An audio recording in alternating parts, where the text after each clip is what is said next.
Olá, meus queridos, sejam bem-vindos. Esther, seja bem-vindos, meus amores.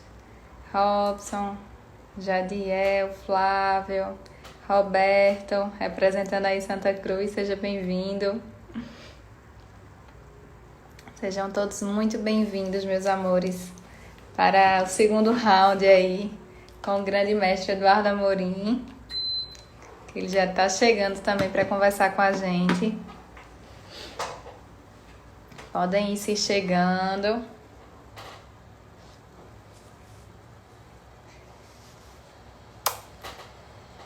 Fiquem super à vontade. Sintam-se em casa.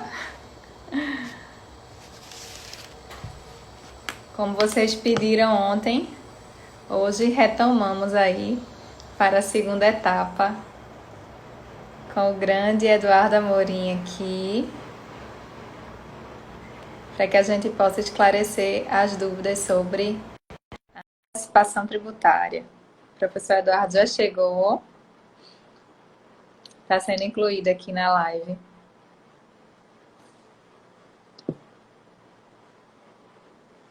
Robson, socorro, minha flor. Boa Olha aí tarde, na... Débora. Boa tarde, mestre, tudo bem? Tudo tranquilo? Boa tarde a todos. E aí, vamos Graças a recomeçar nosso bate-papo, né? Com Eu vou certeza. pedir de imediato que você puxe minha orelha quando eu falar demais, viu? Porque quando eu vou me empolgando aqui, às vezes eu esqueço que a gente tem uma limitação de tempo.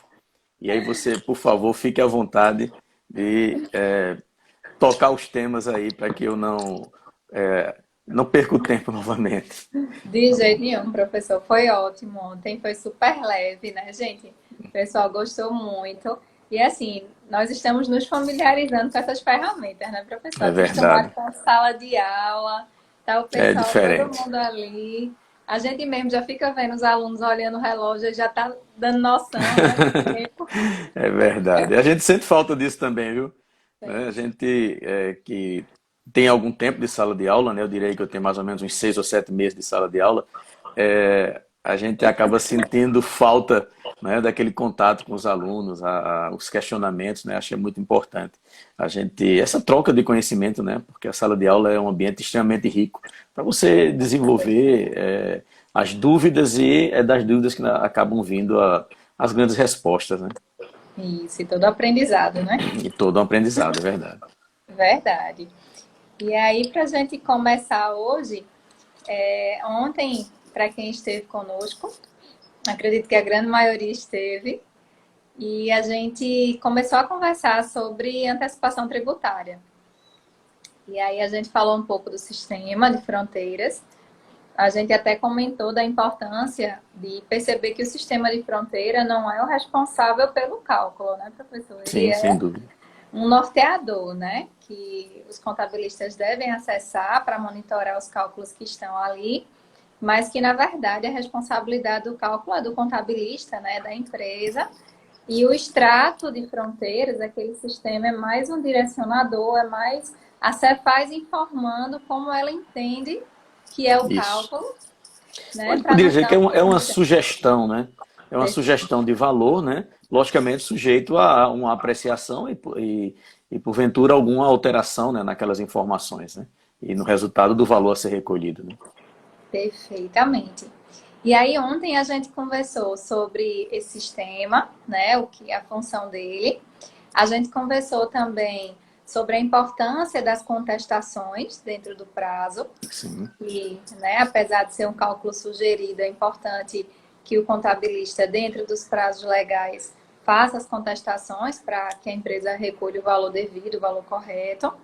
Conversamos um pouco das prorrogações que ocorreram e que deixaram de ocorrer, né, perante o fisco estadual, através das portarias e dos decretos.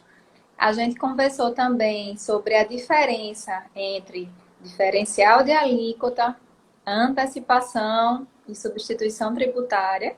A gente conversou sobre esses três tipos, né, de modalidade de recolhimento que estão dentro desse sistema de fronteira, desse processo de fronteira, nas aquisições interestaduais. Alertamos sobre a importância do contabilista conhecer a empresa, o KNAI que ela trabalha, o produto que ela está adquirindo e a finalidade, né, professor? Que é o Isso, essencial aí, né? O mais é importante. verdade. A finalidade para que o cálculo ele seja correto. Porque, como a gente viu, existem tributações específicas nas operações de itens para comercialização, para revenda, para insumo, como também para uso, consumo e ativo fixo. A gente conversou bastante, né, sobre isso, sobre essa importância e frisou bem, o professor destacou bastante que sempre prevalece a destinação, né, Isso. professor? Independente de termos uma tributação específica do item, mas a destinação é que vai prevalecer para puxar esse enquadramento. Conversamos sobre o vencimento, que é no dia 28 do mês subsequente, antes era o último dia, agora é dia 28. Conversamos sobre o que é credenciamento, né, que na verdade o imposto ele é devido na passagem do posto fiscal, né, da fronteira. Porém, se o contribuinte estiver regular, ele pode recolher até o dia 28 do mês seguinte. Isso. E por Perfeito. isso a importância, né, do contribuinte estar regular. Falamos do cuidado que deve ser tomado para as sistemáticas especiais, né, como o PRODEP, PROINDE, sistemática de tecido, que tem credenciamentos e regras específicas, né, de tributação. Conversamos sobre DIFAL, conversamos sobre muita coisa, né? Foi bastante produtivo, né? Muito produtivo. As operações interestaduais. E nós encerramos ontem falando sobre base de cálculo e o registro também dessas operações no livro de entrada.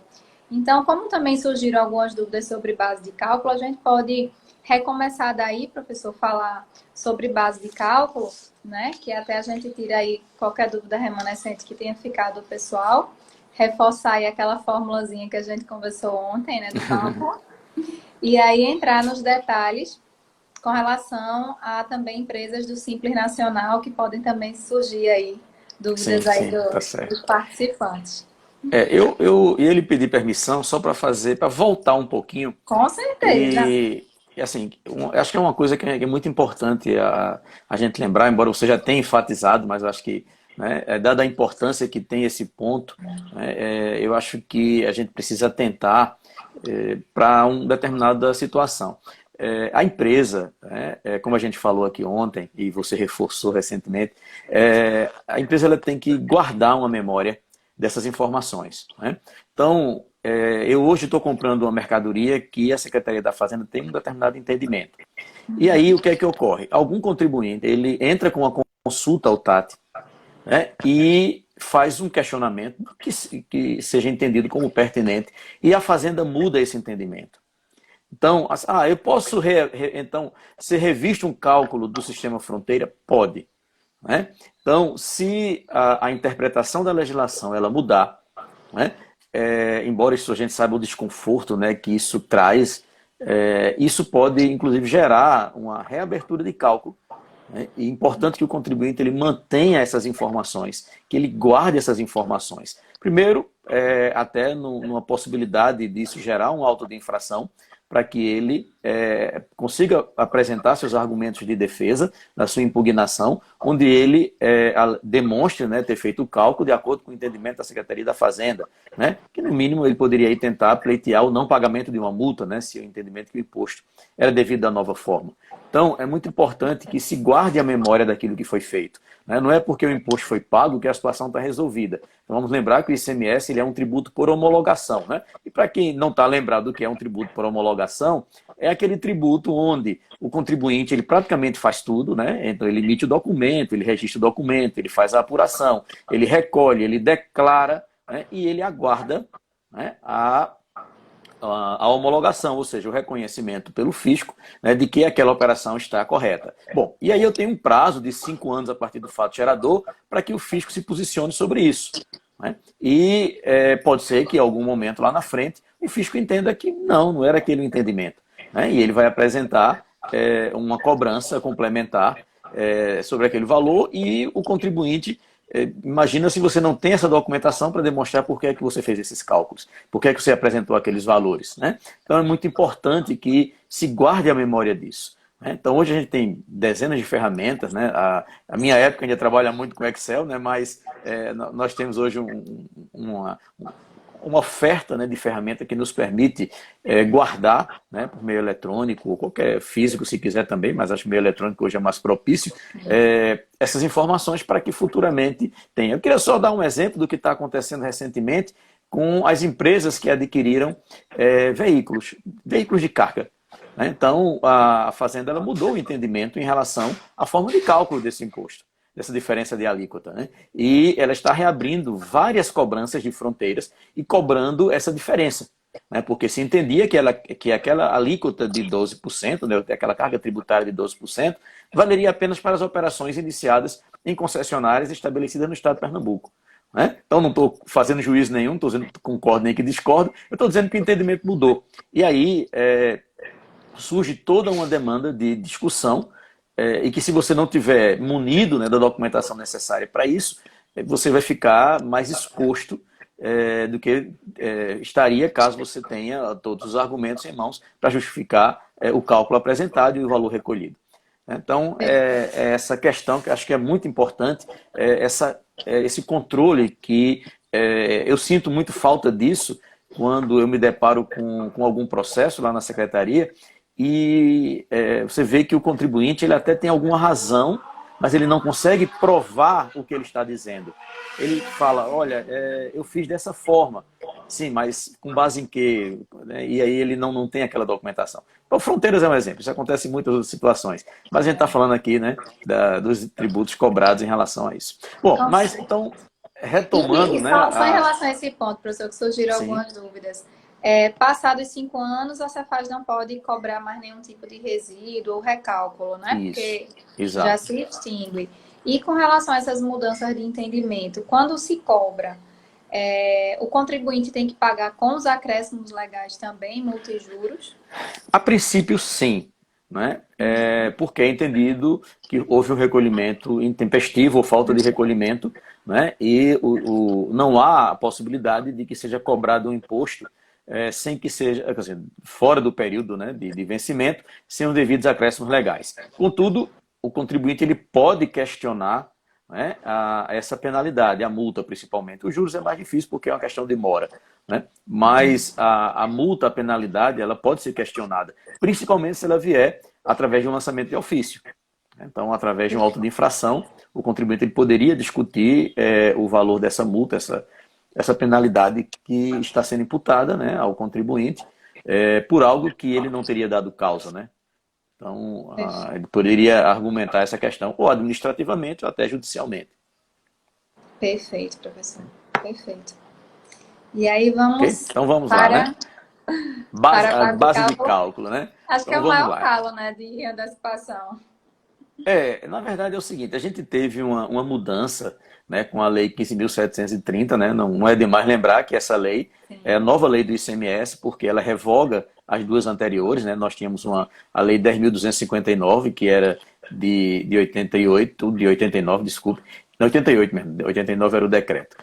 E tínhamos a Lei 11.408, que era de 96. Uma foi com base naquele convênio 66 de 88, que foi o convênio pós-Constituição Federal, e essa Lei 11.408 ela vem em função da Lei Complementar 87. Bom, essas duas normas elas foram substituídas por esse novo instrumento legal, por essa Lei 15.730, e essa Lei 15.730 ela trouxe o entendimento que havia na Lei Complementar 87 em relação ao que é base de cálculo, né? Então, o entendimento que nós tínhamos ainda se baseava no entendimento da lei anterior, na Lei 10.259. O entendimento da segunda lei, né, da Lei de 96, ela não foi incorporada pelo Estado de Pernambuco durante muito tempo.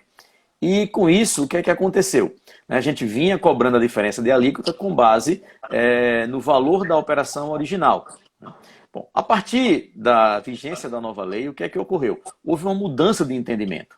Então, o imposto, né, da diferença de alíquota, ele passou a ser calculado considerando qual seria o valor caso a operação fosse interna, né? Então, é a história do cálculo por dentro. Então, eu retiro o ICMS da operação original e incluo o ICMS da operação interna. E sobre esse, eu encontro a base de cálculo para cobrar qualquer forma de antecipação, né? Tanto da diferença de alíquota, quanto da antecipação propriamente dita, da antecipação parcial, ou chamada de antecipação sem liberação, né? Então, a partir daí surge aquele cálculo. Então eu pego o valor da aquisição, e aí é bom, né, só a gente relembrar aqui que há uma diferença entre o cálculo da antecipação e o cálculo da DIFAL, porque no cálculo da antecipação eu não utilizo o frete na base de cálculo, enquanto que no cálculo da diferença de alíquota eu utilizo o frete na base de cálculo, né? Ou seja, se eu estiver adquirindo para uso e consumo, a minha diferença de alíquota será tanto do valor constante do documento fiscal referente à mercadoria, quanto do valor constante do documento fiscal referente ao transporte dessa mercadoria, né? Então, eu tenho que fazer os dois cálculos e recolher o diferencial de alíquota em relação a essas duas operações. Quando eu estou falando de antecipação, não, a legislação não fala na inclusão do frete. Tem outros acréscimos, como descontos, né, e qualquer outros valores que tenha sido cobrado no documento fiscal, mas o frete não, né? O frete ele não será incluído na antecipação. Então, quando a gente vai fazendo esse cálculo, é bom a gente ter o cuidado, né, que se tiver um conhecimento de transporte de mercadoria para uso e consumo, eu tenho que pagar a diferença de alíquota sobre ele. Perfeito. E no caso do desconto, professor, já que o senhor tocou no assunto, os descontos eles não são considerados nos casos de substituição tributária, por exemplo, e no caso de antecipação também não, né? Também não. Antes esse entendimento se aplicava só à substituição tributária, né? Eu posso estar enganado, mas foi uma alteração no decreto 14.876, né, que incluiu o desconto na base de cálculo da antecipação, ainda na época que era portaria 147. Né? Só que, à época, acho que os sistemas acabaram não calculando direito, inclusive até alguns autos de infração por conta disso, né? Mas a Lei 15.730 e o novo decreto, né, que é o 44.650, sim, eles trazem, ambos, né, trazem taxativamente a figura, né, da inclusão do desconto, né, na base de cálculo, da antecipação. O diferencial de alíquota também tem esse impacto? Também, né? Desconsidera. Então, em nenhum caso de antecipação, substituição, ele pode ser abatido. Exatamente. É porque a lógica é o seguinte, ele fala que esse desconto ele é do vendedor, não do comprador. Entendeu? Então, o entendimento é que esse desconto ele favorece ao remetente, né, não ao destinatário. Entendeu? É um entendimento que se dá, né, para isso. A gente sabe, na verdade, tem toda uma construção por trás disso, por conta daquelas bonificações, que algumas empresas entraram com aquela discussão de que não deveria tributar, porque ela figuraria como desconto, e aí o entendimento passou a ser o inverso, né? Então, tanto desconto quanto bonificação vai ser tributado. E aí acabou sobrando para a antecipação, que teve que incluir isso na base de cálculo, até por uma questão de coerência normativa, né? Com certeza. Então, tudo tributa, nada bate. Tudo tributa, exatamente. Né? Bom, uma outra questão que a gente tem em relação à base de cálculo, né, é muito importante a gente ter esse cuidado, é que a base de cálculo da antecipação, e assim como a base de cálculo da diferença de alíquota, ela é calculada considerando a tributação por dentro, né? Quando eu vou para a substituição tributária, não. Né? Na substituição tributária eu não faço esse cálculo por dentro, exceto se o produto sujeito à substituição tributária estiver sendo adquirido para uso e consumo. Que nesse caso aí eu assumo a fórmula da diferença de alíquota e não da substituição tributária. Ainda que esse imposto esteja sendo cobrado por substituição, né? Que é o caso de eu comprar algum produto sujeito à substituição tributária, o remetente é de um estado signatário e ele próprio faz o cálculo da substituição. Mas ainda assim ele terá que fazer esse cálculo considerando a regra, sem aplicar o MVA, obviamente, seria só a diferença de alíquota, né? Ele não aplicaria a margem de valor agregado, mas teria que calcular por dentro esse imposto, essa diferença de alíquota. Perfeito, professor, bem pontuado. E aí algumas pessoas estão perguntando a dúvida da diferença da antecipação com e sem liberação, e se também tem impacto se o frete for CIF ou FOB, nessas inclusões ou não no cálculo. Vamos lá. Bom, na antecipação tributária, o frete não vai ter repercussão, né? Então, vamos lembrar, né? Então, se ele for CIF, ele está incluído na nota, então já foi cobrado no preço, né? Aí é que não teria repercussão nenhuma mesmo. Mas no FOB ele também não vai ser incluído na base de cálculo. certo? Ele não compõe o cálculo da antecipação, então ele não repercutiria nesse cálculo da antecipação. Bom, na antecipação a gente tem duas situações, antecipação com e sem liberação. Bom, com e sem liberação de quê? Né? Então, com ou sem liberação de nova tributação. Então, quando eu falo que ele é sem liberação, significa dizer que ele vai continuar sendo tributado. Ou seja, eu comprei, eu paguei uma antecipação, né? E essa antecipação ela se reverte em crédito. Né? Ou seja, assim que eu recolher, né, eu estou recolhendo o ICMS da venda. Está aí o nome, é antecipar. Antecipar o quê? O imposto da venda. Né? Então, aquele imposto que eu deveria recolher na ocasião da saída, eu já estou pagando no momento da entrada. Né? E, logicamente, eu fico dispensado dele no momento da saída. Se ele é sem liberação, eu fico dispensado só da parte que eu recolhi. Né? Se ele é com liberação, aquilo que eu recolhi já contempla toda a operação subsequente. Se a gente olhar até o próprio termo na lei, quando ele fala antecipação sem liberação, veja, e aí da operação seguinte, ou seja, de uma única operação, né? Da operação seguinte. Quando eu falo da substituição com liberação, ele fala das operações subsequentes. Então, alcança não só a minha, que sou adquirente, mas de todos aqueles que me sucedam, desde que a operação ocorra dentro do Estado.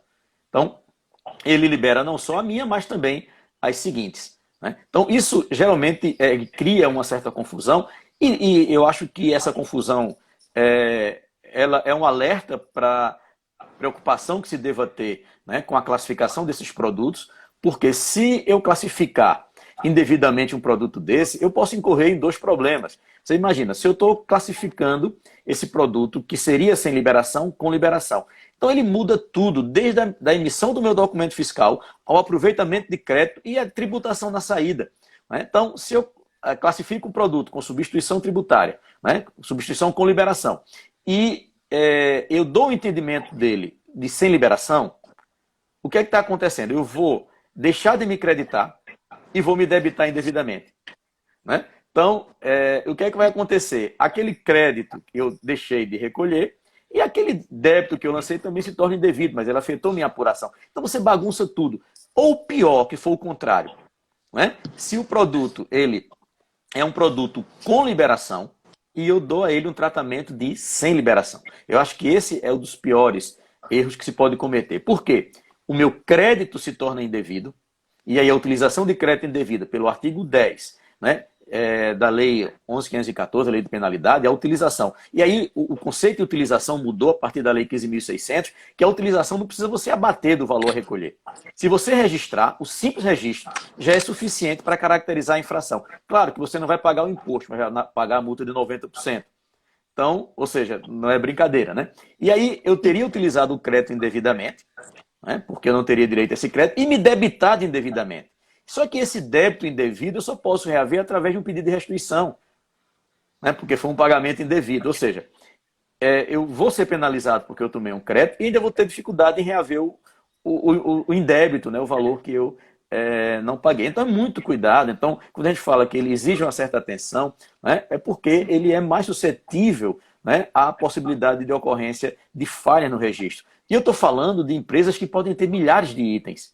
Né? Inclusive, dentro de um mesmo grupo, né, a gente às vezes vê que muitas empresas fazem um cadastramento baseado unicamente no NCM, sem muitas vezes se preocupar com a descrição. Né? Isso acaba gerando uma distorção. Né? Tanto eu posso classificar indevidamente, tá certo? Classificar produtos indevidamente, em categorias diferentes, como situações tributárias distintas. Né? Isso aí, na minha opinião, é o mais grave. Então, eu lhe confesso, né, que isso me preocupa pela quantidade de autos de infração que eu vejo em relação a isso. Entendeu? Que são coisas que poderiam ter sido controladas, né, e você vê empresas que elas acabam sofrendo penalidades, né, elas acabam pagando a mais nas operações normais e ainda são penalizadas por isso. Né? E aí você vai me perguntar, poxa, Eduardo, que maldade é essa do auditor que mesmo vendo esse erro ainda ele faz essa penalidade, ele aplica essa penalidade. O auditor ele não pode se furtar a fazer isso. Né? Então, ele não pode julgar. Tá certo? Então, isso não é a função dele. Então, se ele vê irregularidade, ele tem que fazer a autuação. Pode parecer um pouco duro, mas na realidade do nosso cargo, né? Ela Na nos prática, né? obriga a É o ter que esse acontece. comportamento, né? Perfeito. E até uma dúvida interessante que o Paulo Ramos colocou é que ele pergunta o que é que prevalece na análise, se seria na análise dos produtos, que foi uma das coisas que a gente começou a falar ontem e reforçou hoje, para saber o correto enquadramento daquele produto na norma, se seria a NCM ou se seria a descrição do produto. E tem sido Tá. até discussão no TAT também sobre essa questão, né, professor? Algumas consultas que remetem a esse posicionamento, né, do que prevalece, NCM ou descrição. Bom, vamos lá. Então, eu vou falar pelo regulamento, eu não posso falar pelo TAT, né? Uhum. Então, pelo regulamento, eu acho que me parece que seja a forma que o TAT, inclusive, tem que se basear por ele também. Ele fala, o produto, ou seja, é o produto para o qual, para a finalidade para o qual ele foi criado, enquadrado, né? Ou seja, classificado naquele NCM. Então, veja, se a lei ela inicia falando da finalidade do produto, né? E parece não haver muita dúvida que esse é o ponto de partida, Sim, certo? Então eu estou dizendo, eu estou adquirindo material de construção, tá certo? Classificado nos itens tais, porque eu tenho material de construção, né, que pode não estar relacionado lá naquele decreto, então não estaria sujeito a substituição tributária. Mas vamos dar um exemplo aqui. Eu estou comprando um parafuso, né? Então, um parafuso ele pode ser utilizado em diversas situações. Mas se eu sou uma empresa de construção civil, né, que vende material de construção civil, desculpe, né, e eu estou comprando parafuso, e parece lógico eu classificar esse parafuso como material de construção civil. Embora eu possa ter lá no decreto de autopeças o mesmo NCM para um parafuso. Ok? Então, perfeito. a finalidade do produto, essa é a primeira, e, né, não é ou, é e a classificação do NCM. Então eu tenho que ter as duas situações. Né? Eu vou dar um exemplo aqui, eu não sei como é que está o nosso horário, mas uma situação que é muito recorrente, que é quando o contribuinte ele adquire uma peça que está sujeita à substituição tributária, mas ele não realiza aquela atividade. Né? Então, vamos imaginar o seguinte, eu tenho uma empresa que faça consertos e reparos em bombas e motores, não automóveis. E eu estou comprando rolamento. O rolamento está classificado como produto de autopeças. Bom, esse rolamento é um produto de autopeça para efeito de substituição tributária? Não, Não. ele não seria. Né? O sistema vai conseguir fazer essa distinção? Não. Né? Então, aí você, dependendo do seu volume, pode até solicitar uma espécie de credenciamento, um tratamento que a gente chama de regime especial, né? Se você tiver um volume, né, considerável, ou se não, você vai ter que fazer a contestação mostrando o seu KNAI, né, e dizendo que aquele produto não vai ser aplicado, né, que por vender aquele produto tributado. Né? Então, esse é o entendimento que prevalece, pelo menos na maioria das decisões do TAT. Claro que as decisões, como elas são personalíssimas, né? Ou seja, eu tenho que entender que aquilo ali é um caso específico. Então, eu não posso pegar uma decisão e entender que aquela decisão se aplica a todo mundo, a não ser naqueles que se enquadrem na mesma situação. Então, é meio delicado discutir decisão, né? Bastante. Porque a decisão ela não tem um efeito que se estende a todo mundo, né? Porque nem todo mundo está exatamente naquela situação. Com certeza, professor. E aí está surgindo algumas dúvidas do Simples, mas como o Simples vai ser nosso último tópico, antes de chegar nele, queria que a gente abordasse um pouco para o pessoal a importância de analisar o KNAI das empresas, sobretudo daquelas do regime normal, para fins de um possível enquadramento naquele agregado, naquele valor O artigo agregado, 12, o bendito né, do artigo 12, artigo né? 12. Anexo 12, perdão. O Anexo anexo. 12, né? Que é do 44.650, né? Exatamente. Na E verdade, eu acho que a aí, gente tem que só fazer uma ressalva aí, não é só claro, o anexo 12, né? Nós temos aí o isso. anexo 11, 12, 13, 14, 15 e 16, né? Que de alguma forma tratam sobre os quinais e essas operações. Isso. O anexo 12, sim, é o mais perverso, né, deles, É, né? Porque é o que imputa aí a questão da margem de valor agregado, né?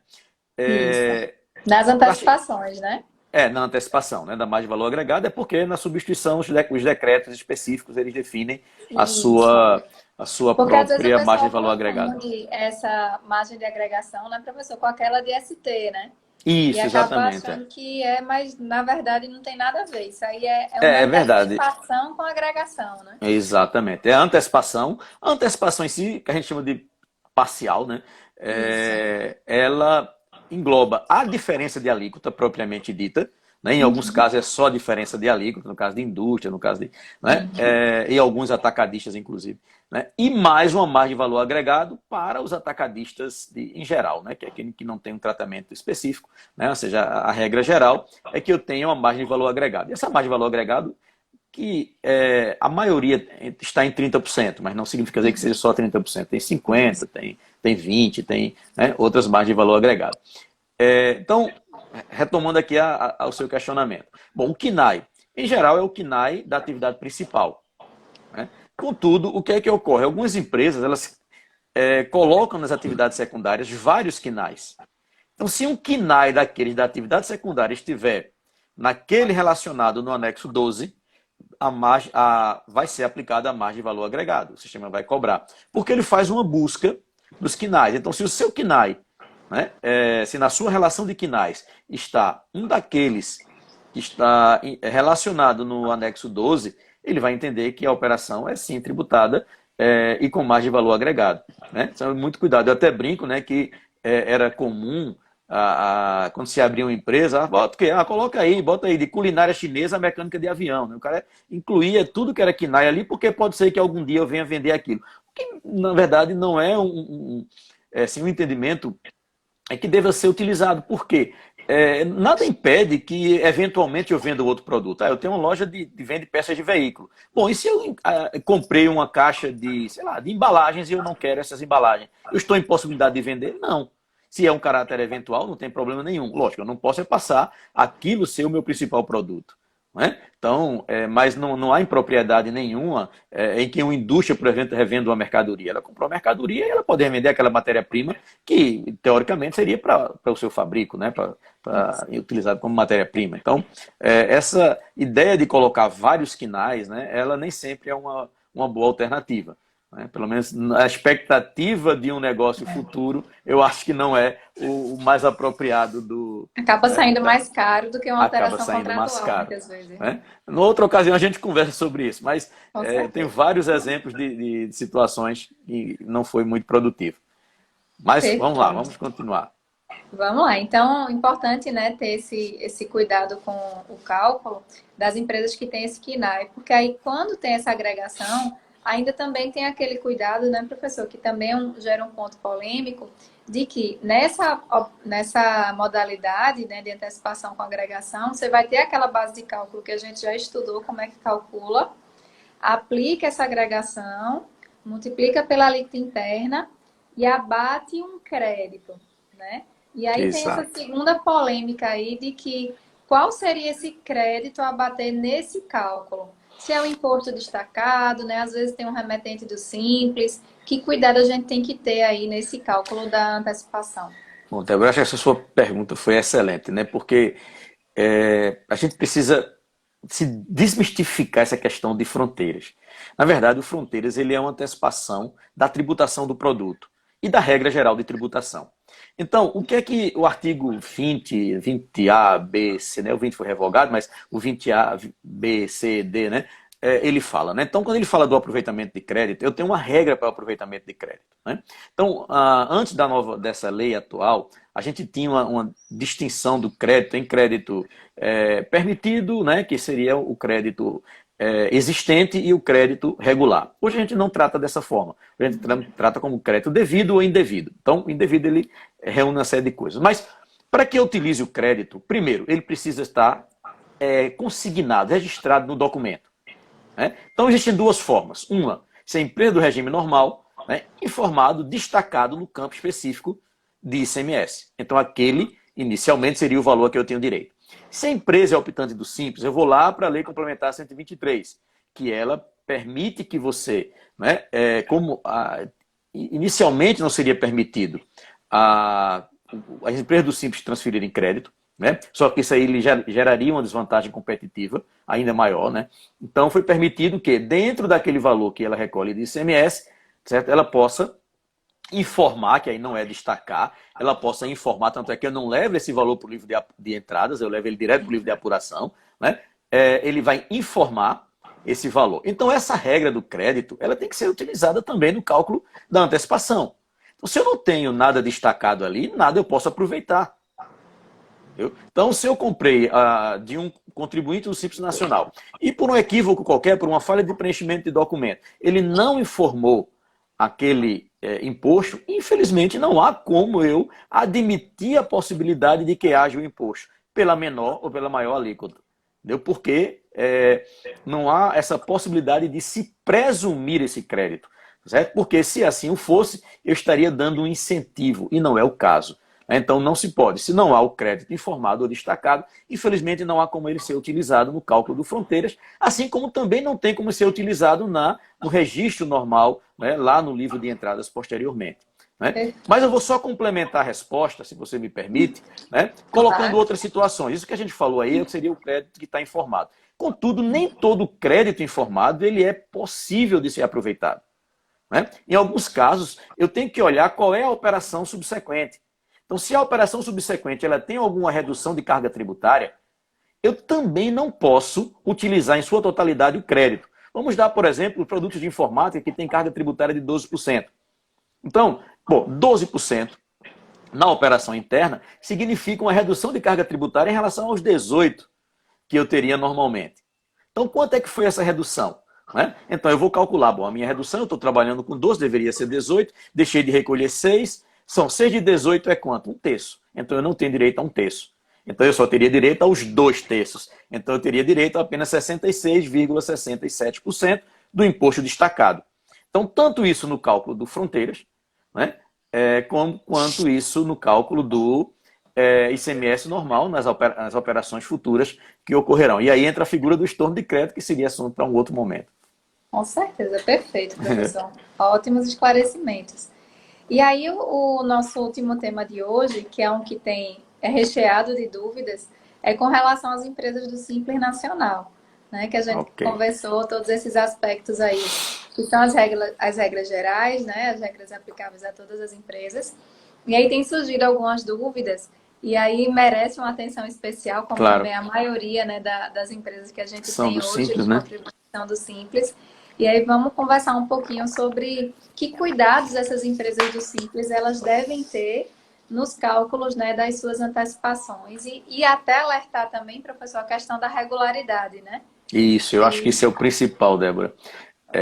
Veja, as empresas do Simples Nacional, a partir da Lei 15.730, né, elas entraram para efeito de base de cálculo, né, na mesma situação das empresas normais, né, do regime normal. Ou seja, a forma de determinação da base de cálculo é a mesma. Tá? Então, eu sou empresa do Simples Nacional, quando eu adquiri mercadoria em operação interestadual, eu vou ter que recolher a diferença de alíquota. Se eu estou comprando para uso e consumo, a regra é aquela que a gente já falou aqui, então dispensa mais qualquer situação. Né? Então, ela vai pegar o valor, vai calcular o imposto, incluir o imposto da operação interna e aplicar a diferença entre as alíquotas, na alíquota da operação interna e na alíquota da operação interestadual. Bom, quando eu estou falando de aquisição de mercadoria para revenda, aí surgiu uma nova situação. Primeiro, aquele crédito presumido de 5% que está lá na portaria 147 de 2008, esquece, tá certo? Aquilo ali hoje, né, é só para quem tiver processos antigos discutidos na judicial ou administrativamente. Né? Hoje a gente não tem mais aquele crédito presumido e as empresas, tanto microempresa e inclusive o MEI, né, passaram a ser alcançadas, né, pela cobrança da diferença de alíquota. Né? Então, só que vamos lembrar que o MEI ele nem sempre tem estrutura administrativa, mas ele tem um cadastro de inscrição estadual. Né? Então, a partir disso aí, ele se torna responsável, né? Ele passa a ter, né, obrigações que empresas maiores teriam. Né? Bom, não me cabe questionar a norma, né? Nem vou os efeitos dela, mas sim, na prática, o que é que ela representa. Né? Então, o que é que a gente tem aqui? A partir desse entendimento, os contribuintes do Simples Nacional teria um impacto muito grande, como de fato foi. Não sei se você recorda, mas com o decreto 44.650, explodiu essa norma, né? E ele falava, inclusive, né, os MEIs, né? Aplica-se às empresas optantes do Simples Nacional, inclusive o MEI. Então foi uma confusão enorme esse negócio. Eu estava em São Paulo, inclusive, nesse período, estava de férias, acho que foi em junho ou julho, e eu recebi, eu andando, eu me lembro que eu estava nessa ocasião até com minha filha passeando lá, e ela, que tanta ligação é essa que o senhor recebe, pai? Tal, porque foi uma questão muito delicada, um momento muito preocupante, né, para os contribuintes, porque colocou igual com as outras empresas. Em seguida, saiu um decreto, eu posso estar enganado, mas acho que foi o 44.822, alguma coisa assim. Ele saiu logo em seguida, né, mudando o tratamento para as empresas optantes do Simples Nacional que estivessem sediadas naquela região de Caruaru. Né? E aí a grita foi maior ainda, né, porque você tinha muita gente de fora, e em seguida saiu logo um outro decreto também criando esse tratamento. Bom, e que tratamento é esse? É uma redução de carga tributária. Né? Então, esses dois decretos, eles alteraram o 44.650 e criaram um redutor de base de cálculo. Não na base de cálculo, no cálculo para definir a base de cálculo, mas um percentual, né? Uma redução no percentual da diferença de alíquota. É como se ele estivesse aplicando o redutor na alíquota interna. Tá? Então, o cálculo é mais ou menos esse. Né? Aquela majoração. Exatamente. Então, ele é bastante benéfico para as empresas do polo de confecções, né? Então, vai ficar em torno de 3,4%, né? E vai se expandindo, né, até 9,7%, entendendo aí as alíquotas, né, com a operação de 7% e a interna de 18%, que são as mais comuns, né, porque aí você tem várias alíquotas, né, vários percentuais, desculpe, não são alíquotas, né, vários percentuais para o cálculo dessa substituição, então, dessa antecipação, desculpe. Então, primeiro, né, importante lembrar que a empresa do Simples não tem margem de valor agregado, certo? Então, as empresas optantes do Simples Nacional, elas não terão nenhuma forma de agregação. Por quê? A computação da saída dela, né, é feita lá no PGDAS, no cálculo do Simples. Então, eu não poderia imputar uma margem de valor agregado ali se ela não vai ser tributada. Então, a diferença que será cobrada é apenas a diferença de alíquota. Tá? E tem esse redutor. Né? Então, que a gente falou aqui, que ele varia, né, de alíquota da operação interestadual e da alíquota da operação interna. Bom, a partir daí, existe a figura da regularidade. Então, a lei, né, ela diz, olha, tudo bem, eu vou dar essa redução para as empresas do Simples, mas apenas para aquelas que estejam regulares. Bom, e o que é regularidade? Então, bom, o conceito de regularidade foi expandido ao máximo. Então, é importante a gente lembrar que as irregularidades, né, elas vão alcançar desde a obrigação principal do recolhimento da própria antecipação, né, o recolhimento do imposto declarado no PGDAS, né, o recolhimento de qualquer taxa ou tarifa ao qual ele esteja sujeito, né, alguma PVA. taxa de uso, tá certo? E PVA, ou seja, tudo ao qual ele estiver obrigado a recolher, né, será considerado para o reconhecimento da regularidade da obrigação principal. Bom, isso em si já não é pouco, né? Então já é bastante significativo, até porque nós temos uma prática de muitas vezes comprar um carro para um amigo no nome da empresa, né? Então, e o que é que acontece? O amigo não paga o IPVA, porque, né, tal. Então isso gera um problema, né? Então isso é uma coisa para a gente discutir em outro momento, mas a gente tem empresas que elas acabam sendo, inclusive, excluídas do Simples por conta coisas dessa natureza. Então, a regularidade ela passa daí. Depois eu entro na regularidade cadastral, né? Então, a regularidade cadastral, ela vai desde você manter as informações regulares, né? A regularidade de alguém que esteja participando de outra empresa. Então, essa regularidade, ela se estende, inclusive, né, ao CPF, em alguns casos, não todos, claro, mas daqueles que tenham aquelas relações, né, interrelacionamento, né, elas podem chegar, inclusive, a essas questões cadastrais. Né? E a própria entrega das declarações. Então, o MEI, né, ele estaria aí meio de fora, porque ele não entrega a declaração mensal, mas ele tem que recolher. Né? Então, ele tem que recolher todo mês. Então, 2 meses de atraso já é o suficiente para que ele perda perca a condição de irregularidade. A entrega, né, a falta da entrega de 2 PGDAs, tá certo? Já é considerado como irregularidade. Né? E aí vai, tem uma série de detalhes que agora não me recordo, mas é importante que o contribuinte ele esteja atento, porque ele até faz o cálculo dele. Vamos imaginar que eu fiz o meu cálculo hoje considerando a regularidade, mas eu estava irregular. Então o sistema ele tem um delay, né, para que ele verifique essa regularidade. E o sistema está calculando hoje você como regular. E veja a bola de neve que isso cria. Então daqui a 2 meses, você pagou, a gente está em março, eu paguei em março na condição de regular e eu não estava regular. E eu paguei com desconto. Mas paguei, eu paguei março, paguei abril, paguei maio, paguei junho, mas aquele de março que eu estava irregular não era aquele percentual, era o percentual cheio. Então eu me torno inadimplente em relação àquele período e todos os seguintes estão irregulares. Entendeu? Então é muito importante, né, que essas empresas do Simples elas estejam acompanhando, né, a sua situação. Então aí entenda-se, né, os contadores, né, meus amigos me perdoem, mas né, isso aí vai acabar na conta de vocês, mas essa regularidade ela é importante ser acompanhada, né? Porque enquanto a gente às vezes olha só para a questão, mas eu paguei o imposto, pagou, né? Mas infelizmente se você não pagou da forma correta, né, aquilo infelizmente não pode ser reconhecido, né, como um pagamento integral. E aí o pagamento, ainda que parcial, tá certo? Ele não vai te salvar em relação a essa questão dessa obrigação. Então, eu acho que é importantíssima a questão do Simples Nacional, né? A gente ter esse acompanhamento. Até Ok? porque, professor, às vezes é um incógnito. A gente pensa que trabalhar com empresas do Simples é de fato simples, né? Mas eu considero assim, eu como contadora, eu acho simples trabalhar com Simples quando é prestação de serviço. Porque você tem uma tributação única, você não tem muita análise aí dessas minúcias, não tem produtos envolvidos. Mas quando você fala em trabalhar com a empresa do Simples de comércio, né? Sobretudo quem compra muitos itens, material de construção, O termo farmácia, parece uma ironia, né? o termo não fica muito Mais adequado, né? adequado, né? É Principalmente em verdade, é verdade. Pernambuco, que a gente tem todos esses detalhes, né? E aí, como os colegas comentam aqui, a gente fica com a cabeça para explodir, É né? verdade. Não é à Né, toa Gabi mesmo, não. comentou aí, cabeça do contador enlouquece nesse sentido. É verdade. Eu queria só fazer um fechamento aqui, eu acho que a gente já está Perfeito, quase no nosso professor. tempo, né? Isso, pode fazer suas considerações. Nossa questão da falta de recolhimento.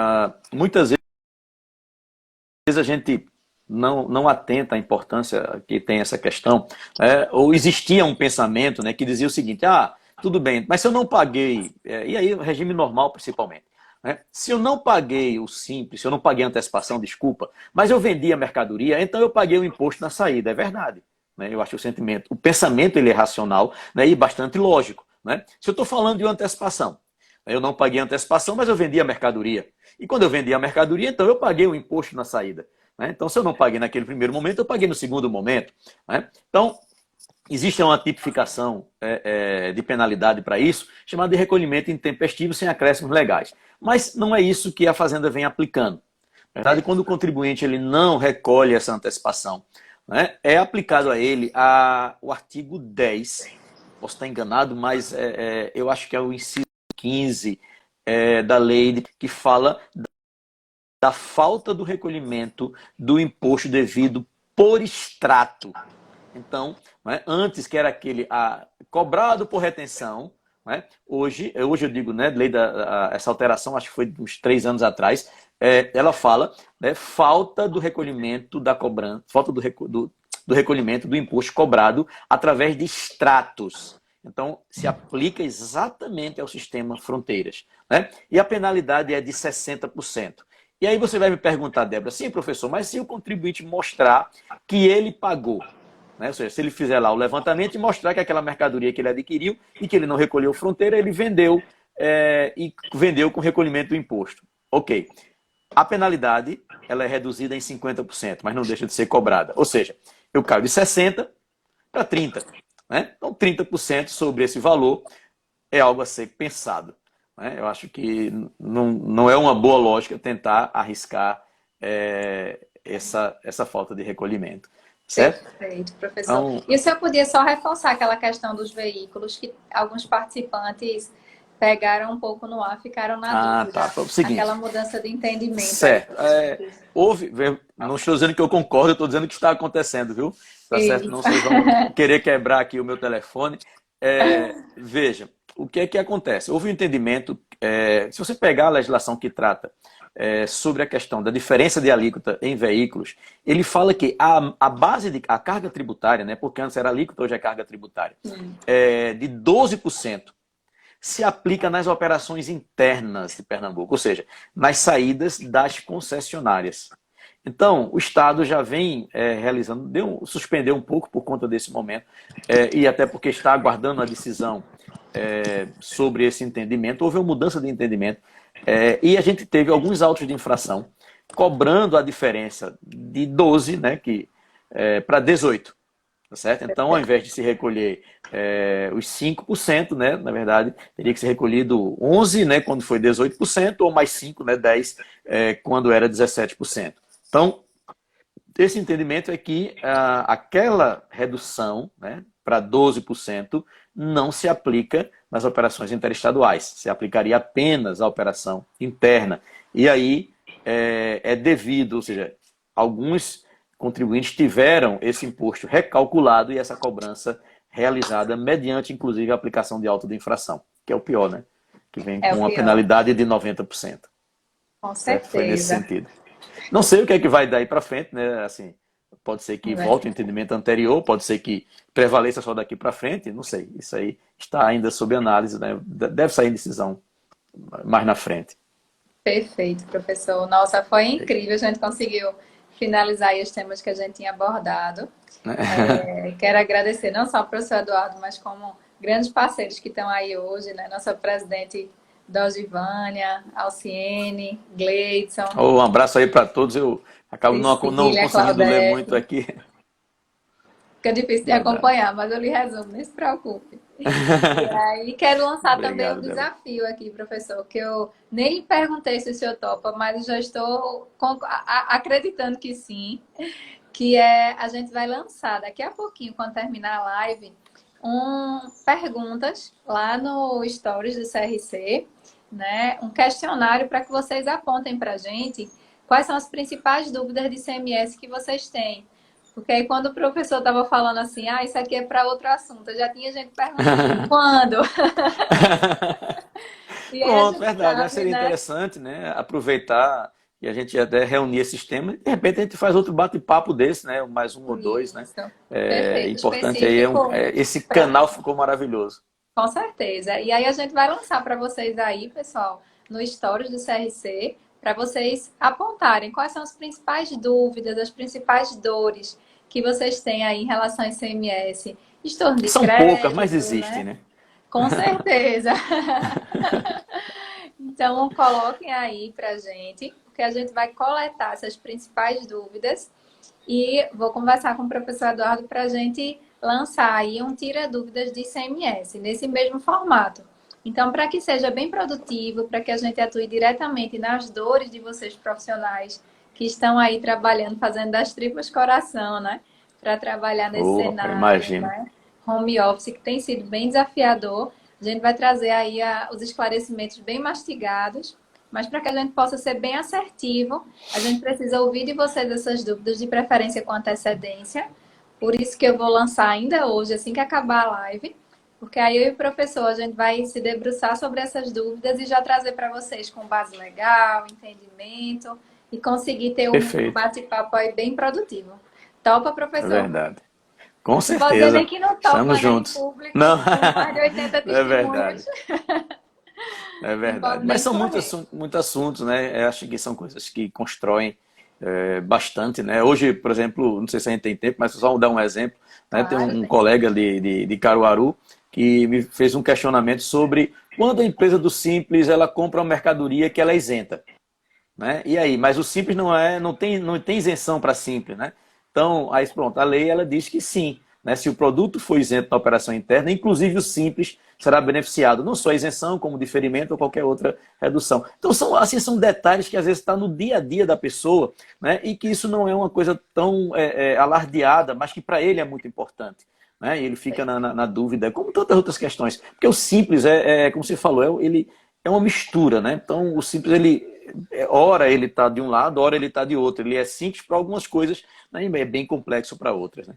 Perfeitamente, professor. E aí, com o apoio do pessoal, a gente vai conseguir preparar uma live bem legal, bem produtiva, né? Com certeza. Para fazer aí fluir bem tranquilo. Então, mais uma vez, professor, muito obrigado por ter topado. Nada, eu que agradeço o convite. Estamos à Muitíssimo disposição. obrigada. Muito obrigada. Agradeço aí a todos vocês pelo carinho, por estar aqui com a gente. Com certeza, juntos a gente vai enfrentar esse período da maneira mais leve, mais produtiva possível, para sair aí dessa pandemia, desse cenário ainda mais capacitado, ainda mais preparado para o mercado. Com Fiquemos certeza, todos Débora. na paz com Deus. Minha gratidão imensa, professor. E Oh, vamos estudar as dúvidas do povo, né? Para a gente deixar vamos tudo sim. mastigadinho para eles. Verdade. Um abração a todos, uma boa tarde e fiquem com Deus. Amém. Para todos nós. Um beijo no coração. Tchau, tchau.